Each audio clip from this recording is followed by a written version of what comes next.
to one and all those who are present. I have got a rights of marginalized communities in India. Thank you. Adityapur के 12वीं छात्रा के रूप में मुझे समाज में महिलाओं के विकास और उनके उत्थान के संदर्भ में डॉक्टर भीमराव अंबेडकर के द्वारा किए गए सराहनीय प्रयासों और उपलब्धियों के संदर्भ में अपने विचार रखने का गौरवमय श्रेय आज मुझे इस मंच के माध्यम से प्राप्त हुआ है। सबसे बड़ी उपलब्धि तो उन्होंने संविधान में महिलाओं के हितों की रक्षा के लिए कानून में सभी अधिकार सुनिश्चित कर समाज की अर्ध शक्ति को सबला बनाया है। समाज में समानता के लिए संघर्ष। बाबा साहेब डॉक्टर भीमराव अंबेडकर ने महिलाओं के अधिकारों के लिए संघर्ष किया और उन्हें समानता की दिशा में ले जाने के लिए कानूनी कदम उठाए। शिक्षा के प्रति प्रोत्साहन। अंबेडकर ने महिलाओं को शिक्षित करने के लिए प्रोत्साहित किया और उन्हें शिक्षा के महत्व को समझाया। विवाह और पारिवारिक संबंधों में समानता। उन्होंने समाज में समान विवाह अधिकार की मांग की और पारिवारिक संबंधों की समानता को प्रोत्साहित किया। महिला सशक्तिकरण। बाबा साहेब अम्बेडकर ने महिलाओं के सशक्तिकरण को बढ़ाया दिया और उन्हें स्वतंत्रता और स्वाधीनता के साथ अपने अधिकारों के लिए लड़ने के लिए प्रेरित किया। Thank you.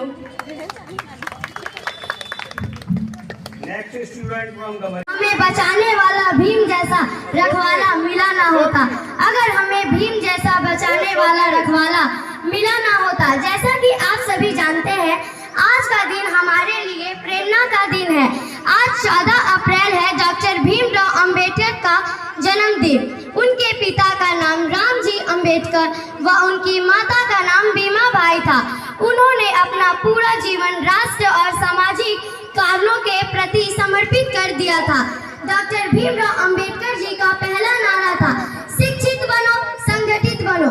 उन्होंने भारत देश को अखंड रूप में देखने का सोचा था, इसलिए उन्होंने ऐसे संविधान की रचना की जो अपने देश को निष्पक्ष और प्रतिशील बनाए। उन्होंने दलितों को अपना अधिकार देने के लिए पूरा प्रयास किया। उन्होंने अंत में सो बोला, मैं ऐसे धर्म को मानता हूँ जो समानता, स्वतंत्रता और भाईचारा निभाए। इसी के साथ मैं अंत में 2 पंक्तियों के साथ अपने वाणी को विराम देना चाहूंगी। कुरान कहता है मुसलमान बनो, कुरान कहता है मुसलमान बनो, बाइबल कहता है ईसाई बनो, बाइबल कहता है ईसाई बनो, गीता कहती है हिंदू बनो, गीता कहती है हिंदू बनो, लेकिन हमारे बाबा साहेब का संविधान कहता है इंसान बनो। जय हिंद, जय Bharat. The Dalit Buddhist movement and comprised of against social discrimination struggle to untouchable Dalit. He was a member of Constitution Effecting Committee. He was Independence India first Minister of Law and Justice and considered the chief architect on Constitutions of India. Ambedkar considered converting into Sikkim, so he appeared to leader, but a meeting which leader on concluded meet its second with 6 status around 1915. He began devoting an attendance of Buddhists and traveled to Sri Lanka to attend the meeting World Fellowship. Buddhist Ambedkar accounted to his writing a book on Buddhist, and when it was finished, he would formally convert to Buddhist. Thank you.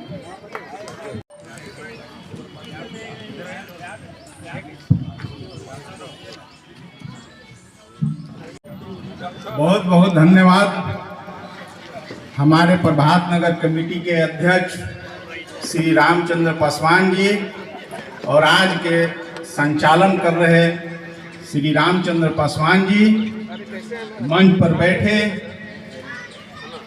वरिष्ठ नागरिक संघ के अध्यक्ष श्री रविंद्रनाथ चौबे जी, जो हमारे guardian भी हैं, शिव काली मंदिर समिति के अध्यक्ष श्री वीरेंद्र यादव जी,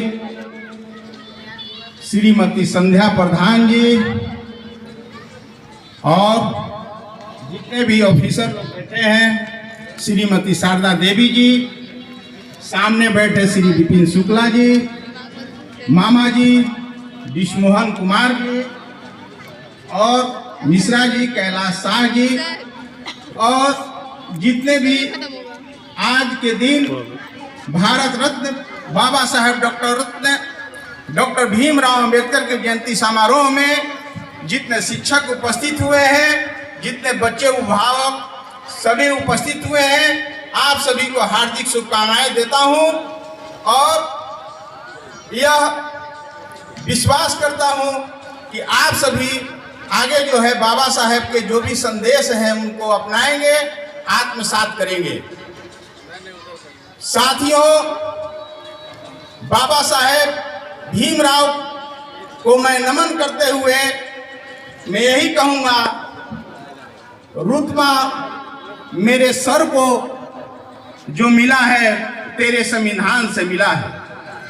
रुतबा मेरे सर को जो मिला है तेरे संविधान से मिला है। ये सम्मान भी जो मिला है वो तेरे संविधान से मिला है। औरों को जो मिला है वो तो मुकद्दर से मिला है, हमें तो मुकद्दर भी तेरे संविधान से मिला है, तेरे संविधान से मिला है। साथियों, जितने भी बच्चे हैं, जितने भी हमारे अभिभावक तुल्य गार्जियन हैं, आज बाबा साहेब के कुछ उद्देश्य संदेश मैं आपके सामने प्रस्तुत करने जा रहा हूं। अंबेडकर को जाना माना तो जीवन जरूर सफल होगा। अंबेडकर को जाना माना तो जीवन जरूर सफल होगा। हर एक संकट का हल होगा, वो आज नहीं तो कल होगा, वो आज नहीं तो कल होगा। बाबा साहेब ने साफ कहा है कि बस कर्म तुम्हारा फल होगा। बाबा साहेब ने साफ कहा है कि बस कर्म तुम्हारा फल होगा। और कर्म अगर सच्चाई है तो कर्म कहाँ निष्फल होगा। हर एक संकट का हल होगा, वो आज नहीं तो कल होगा, वो आज नहीं तो कल होगा। बच्चे बूढ़े जुआ सुनो सब भारत वालों, बच्चे बूढ़े जुआ सुनो सब भारत वाले, बाबा साहेब का यह संदेश कभी भूलना नहीं। शिक्षित बनो, संगठित रहो, संघर्ष करो। संघर्ष की राह चला तो एक दिन जरूर सफल होगा। हर एक संकट का हल होगा, वो आज नहीं तो कल होगा। सुनो नरक सफाई करने वालों, सुनो गौर से नरक सफाई करने वालों, झाड़ू छोड़ो कलम उठा लो, झाड़ू छोड़ो कलम उठा लो। शिक्षा संगठन शक्ति बढ़ा लो, मिशन एकता को अपना लो।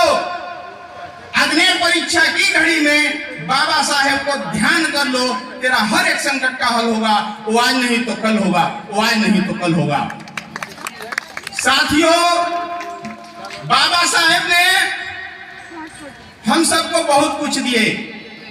बाबा साहेब के सपने थे, बाबा साहेब के सपने समता के थे, दीन दुखियों से ममता के थे। कोई भूखा नहीं रहेगा और कोई आंसू नहीं बहेगा। इसके लिए बाबा साहेब ने हमें बहुत कुछ उपहार दिए। बाबा साहेब ने कुछ उपहार दिए, मौलिक अधिकार दिए, जीने का अधिकार दिए, धर्म कर्म संसार दिए, अभय का अमृत दान दिए। बाबा साहेब ने इतनी शक्ति अपरंपार दिए, हमसे जो टकराता है उसका अहम चूर हो जाता है, हमसे जो टकराता है उसका अहम चूर हो जाता है।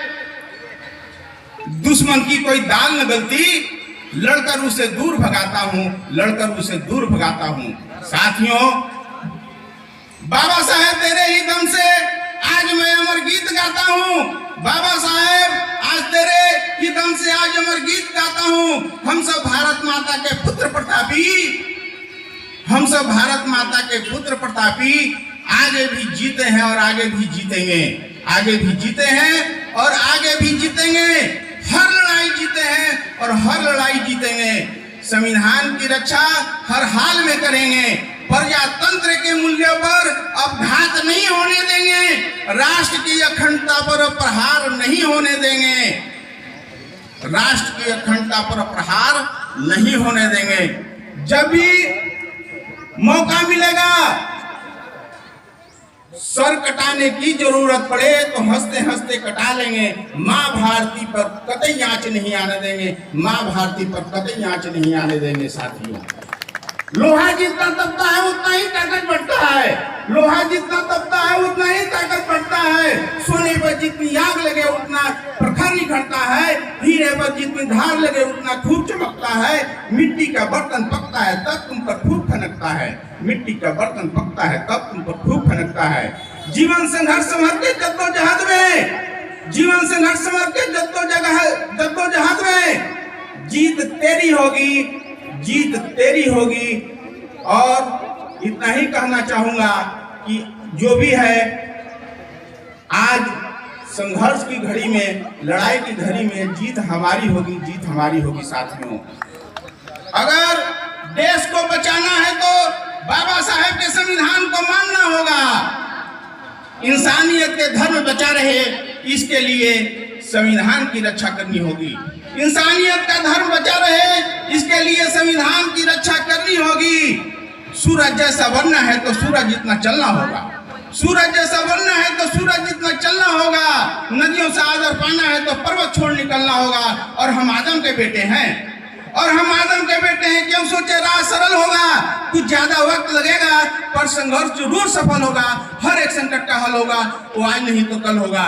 साथियों, ना जिंदगी की खुशी ना जिंदगी की गम, जब तक है दम जय भीम कहेंगे हम, जय भीम कहेंगे हम। जय हिंद, जय भीम, जय हिंद, जय भीम। धन्यवाद। सुप्रभात आदरणीय अध्यापक, अध्यापिका और यहाँ मौजूद तमाम अतिथिगण। मैं अनामिका होप कमरिया इंग्लिश स्कूल कक्षा 6B की छात्रा हूँ। आज मैं एक महान व्यक्ति डॉक्टर भीमराव अंबेडकर जी के बारे में कुछ शब्द कहना चाहती हूँ,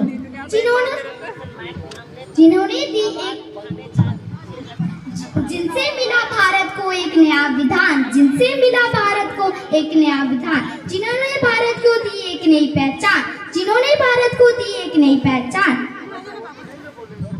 उन्होंने रचा देश का संविधान, उन्होंने रचा देश का संविधान।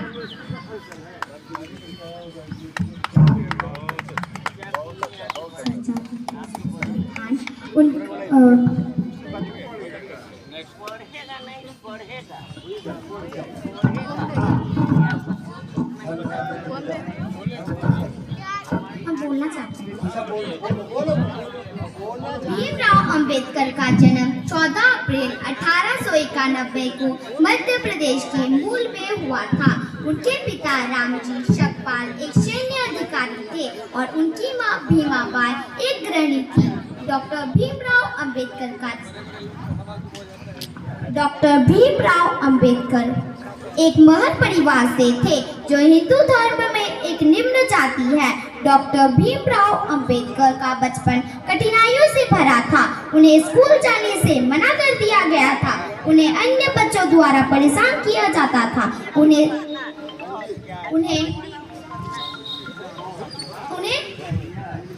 जाति व्यवस्था के कारण भेदभाव का सामना करना पड़ा। जाति व्यवस्था के कारण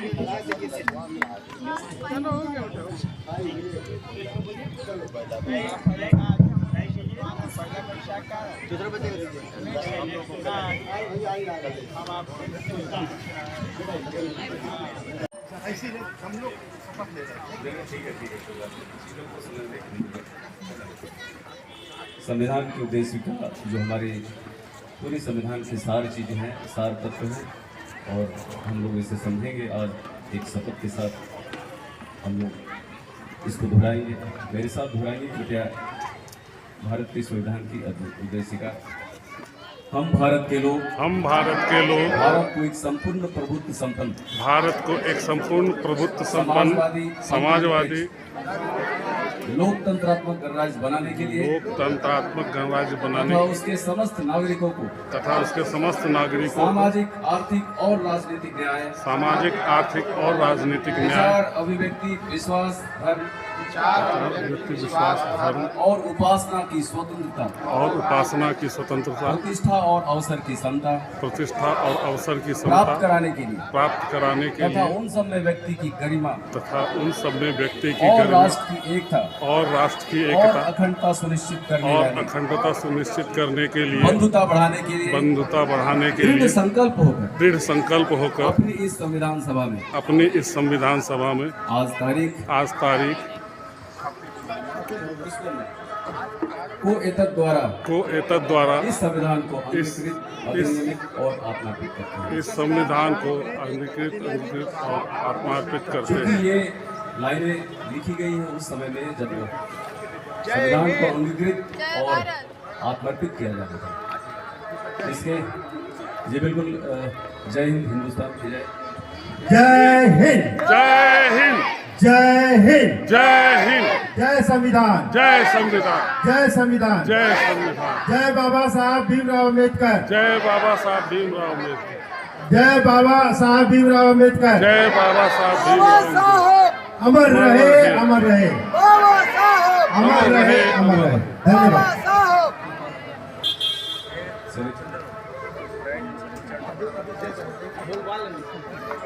कदाचित हो सकता है कि मैं अच्छा वक्ता हूँ या नहीं हूँ, ये मैं नहीं कह सकता हूँ मेरे, किंतु इतनी कोशिश करूँगा कि आप तक हमारी विचार पहुँचे। हमारी यूँ नहीं कह सकते हैं कि बाबा साहब भीमराव अम्बेडकर सर के विचार पहुँचे। आज इस महत्वपूर्ण कार्यक्रम में हमारे साथ हमारे बड़े भाई समान अग्रज डॉक्टर लाल मोहन महतो सर हैं। उनके सानिध्य में बड़े ही अच्छे अवसर 2014 से 2017 तक का अवधि सर के साथ बिताया है। मैं उन अनुभूतियों को भूल नहीं सकता हूँ। आज इस कार्यक्रम में वीरेंद्र चौबे साहब हैं, रामचंद्र पासवान जी हैं, रविंद्र चौबे सर हैं, वीरेंद्र जी हैं, रामचंद्र पासवान एवं अन्य लोग हैं जो सभी का नाम मैं नहीं जानता हूँ, क्षमा चाहता हूँ। देखिए, सच्ची श्रद्धांजलि आज होगी जब बाबा साहब भीमराव अम्बेडकर के इस जन्म दिवस पर ये हम लोग एकत्रित हुए हैं। सच्चे मायने में श्रद्धांजलि होगी जब उनके विचारों को हम लोग आगे बढ़ाएंगे। एक प्रश्न मन में आता है कि क्या वही मिट्टी, वही हवा, वही पानी, वही अन्न हम लोग ले रहे हैं, ग्रहण कर रहे हैं, बावजूद भी क्या उन विचारों वाले व्यक्ति क्या आज के समय में क्यों नहीं उत्पन्न हो रहे हैं? मंथन की जरूरत है, आत्ममंथन, आत्मचिंतन की जरूरत है। आज सच्ची श्रद्धांजलि की बात कर रहे थे हम। उनके विचारों को आगे बढ़ाना ही हमारे लिए सच्ची श्रद्धांजलि होगी। यदि वो नहीं होते तो शायद हमारे पास में ऐसी जो लोकतांत्रिक चीज़ों को पुष्ट करने वाली, हमारी जो लोकतंत्र को पुष्ट करने वाली जो पुस्तक है या संविधान है, हो सकता है कि मुझे प्राप्त न होता और आज न जाने किस परिस्थिति में हम लोग जी रहे होते। उनकी अगुवाई में जो टीम बनी, उनकी अगुवाई में जो संविधान सभा बना, जिसका परिणाम ये है लॉ ऑफ इक्वलिटी, कानून के समक्ष हम सभी समान हैं। संविधान के अनेक चीज़ों को समाहित किया गया है जिसमें समानता पहलू, समानता के नियम बनाए गए हैं, अधिकार और कर्तव्य निर्धारित किए गए हैं। हम अक्सर अपने अधिकारों की बात तो करते हैं लेकिन कर्तव्य को भूल जाते हैं, जबकि संविधान का वह हिस्सा है, अंग है। हमें उन्हें भी याद रखने की जरूरत है। उनके द्वारा जो बातें उद्देशिका में रखी गई, उद्देशिका में पारित जो किया गया, 9 जो देश महत्वपूर्ण देश है, उन देशों के द्वारा जो महत्वपूर्ण चीज़ें हैं, उन चीज़ों को अच्छी जो बातें हैं, जो लोकतांत्रिक हितों की बातें हैं, उन सारी चीज़ों को इस संविधान में रखा गया और उनकी 3 वाचन हुई और उन 3 वाचनों में जो निकल कर सामने आया, ऐसा नहीं कि जो दल थे उन्होंने जो बना दिया और संविधान बना कर रखा उसे ही हम स्वीकार कर लिए, नहीं, बल्कि संविधान सभा में उसकी वाचन हुई और वाचन के पश्चात उसके अच्छे बुरे चीज़ों पर विचारोपरांत ही उसमें एक संविधान तैयार हुआ। तो संविधान तैयार तो हुआ, उसके बाद उद्देशिका बनी कि भाई उसके उद्देशिका प्रियम्बल क्या होंगे, जो ये बात कहेंगे लघु शब्दों में, लघु लाइनों में ये कहेंगे कि ये किन उद्देश्यों से निर्मित हुआ है। वही चीज़ें आप इस संविधान की उद्देशिका में वर्णित है। इसमें 2-3 शब्द हैं जो निश्चित रूप से आप सोचने और समझने की चीज़ है। समाजवादी, कभी सोचा है आप लोगों ने कि समाजवादी क्या होता है? समाजवादी से तात्पर्य है कि देश का जो हमारे संसाधन हैं और लाभ हैं, दोनों में सभी लोगों की समान सहभागिता, सभी लोगों की समान सहभागिता, कॉस्ट एंड प्रॉफिट दोनों चीज़ों में समान रूप से सहभागी होना। पंथ निरपेक्ष का तात्पर्य है हमारा राष्ट्र तटस्थ होगा धार्मिक मामलों में। इसका यह तात्पर्य नहीं है कि हम किसी अधार्मिक होगा हमारा देश, नहीं, हमारा देश धार्मिक मामलों में तटस्थ होगा, लोकतंत्रात्मक। यहाँ पे थोड़ी सी लोगों में कन्फ्यूजन होती है गणतंत्र और लोकतंत्र को लेकर के, लेकिन लोकतंत्र का मतलब है लोगों के द्वारा चुनी हुई सरकार हमारी देश की नीतियाँ और हमारी दशा तय करेगी, तो ये है लोकतंत्र। गणराज्य का तात्पर्य है कि हमारा लोकतांत्रिक गणराज्य, यानी कि हमारा जो राष्ट्राध्यक्ष होगा वो वंशानुगत न होकर के चुने हुए प्रतिनिधियों द्वारा ही चयनित होगा। आप देखे होंगे कि राष्ट्रपति का चयन भी, राष्ट्रपति का चुनाव भी हमारे जनप्रतिनिधियों के द्वारा ही चयनित होता है।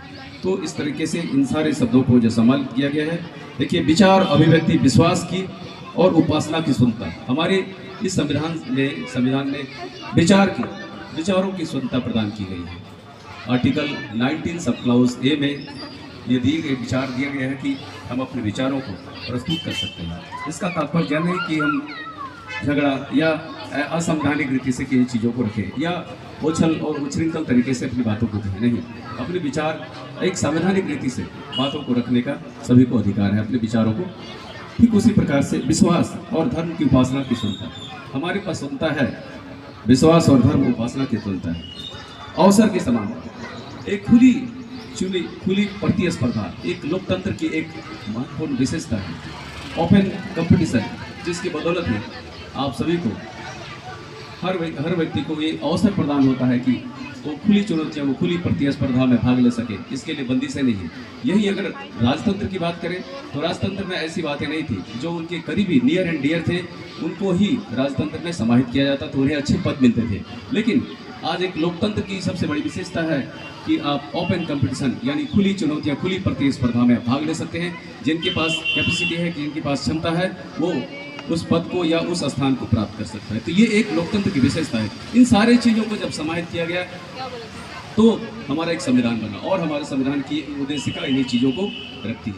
चूँकि समय बहुत कम है और चीज़ों को समझने और चंद चीज़ों ही अगर समझ लें हम लोग और उसे आगे बढ़ाएं तो ये हमारे लिए सच्ची श्रद्धांजलि होगी।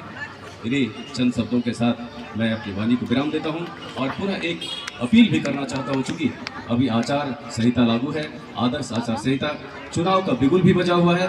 हम जिला प्रशासन की तरफ से एक निवेदन भी करना चाहेंगे कि 13 मई 2024 जो हमारी सरायकेला जिले के 3 संसदीय क्षेत्र में बटा हुआ है, 2 संसदीय क्षेत्र जिसमें कि आपका 10 सिंहभूम, सरायकेला 51 और 50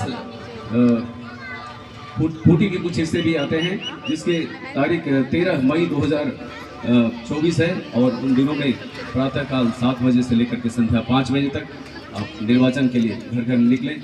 मैंने देखा कि 137 ऐसे मतदान केंद्र हैं, खास करके गम्हरिया क्षेत्र में, जहां पे नेशनल जो परसेंटेज है, वोटिंग का परसेंटेज है, उससे कम है। यानी कि आप सोच सकते हैं कि 67.3% लोग ही जो पिछले चुनाव में भाग लिए थे। इसका मतलब क्या होता है? इसका मतलब होता है कि हम 33% लोग या तो उदासीन रहते हैं वोट के प्रति।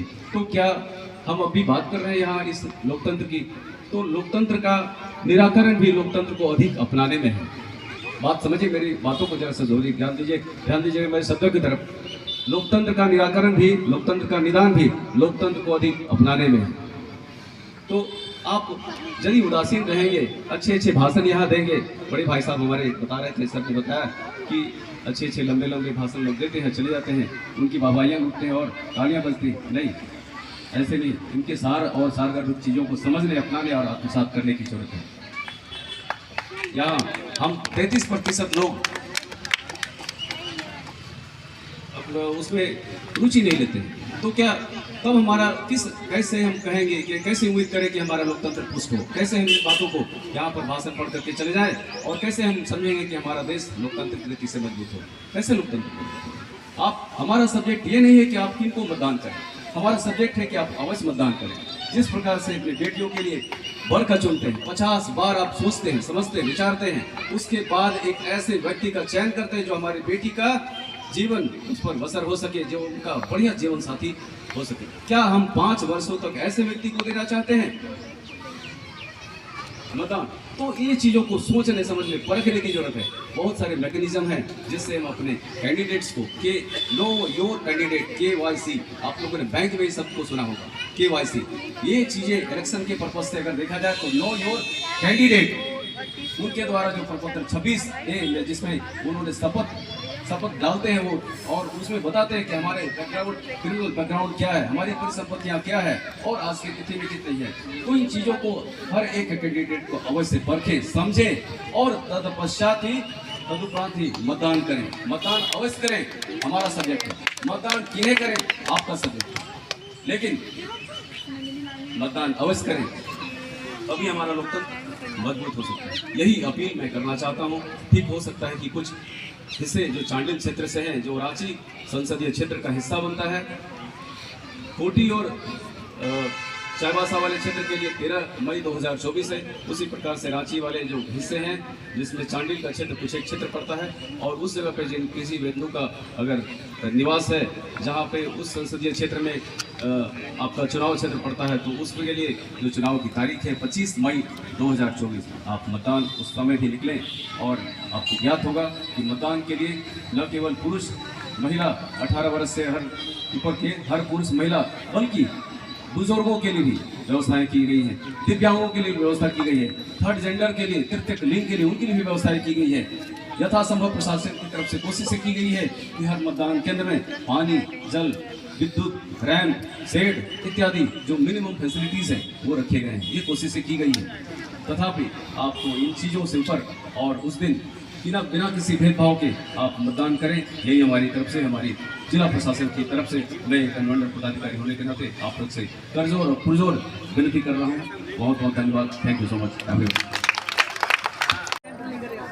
अपना स्कूल का आपने देखिए कौन फर्स्ट कौन सेकंड कौन आइए आप दीजिए, आप दीजिए। कौन स्कूल का है? छोटे बच्चे कहाँ से आ गए?